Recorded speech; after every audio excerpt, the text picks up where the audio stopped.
बुडके 10 रुपये देव. तुम्हाला लाजा शर्मा लागते का नाही लागत रे? मी का रोजी रोटीवर जातो का कोटी जातो? बुडगा माणूस कोटी कामाला जाते. तुझी माय तरी माझ्या माग सकाळपासूनची डेंग डेंग लावलं नाही, कोर कोर कोर कोर करते माझ्या माग. मला फुकट पोचता का रे तुम्ही? माझ्या सोसायटीचे तांदूळ गहू विकता. मी म्हणतो का एक शब्द नाही बोलू तुम्हाला. माझ्या महिन्याचे पैसे ते तुझ्या मायकडेच देतो मी. मला पैशालेच दवता मला असं नाही का यायच्या पाय माझा असा जीव इटून गेला.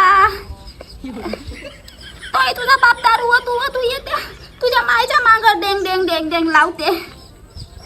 माझ्या आई माग बोंबलते, दारूला पैसे मागते. ए बकरिया, तू त्या बुडगीला तुझी माय दवते ना, तू दवतेस का रे पैशाले? सुकानं खाऊ देणार त्या बुडगीला. अरे तर माझ्याकडे पैसे नाही आहेत ना, धर माझा वटा पाय. एक तरी पैसे निघतात का माझ्या वट्यातून? नसाची डब्बी आहे फक्त. कोणचे पैसे आहेत ना माझ्याकडे?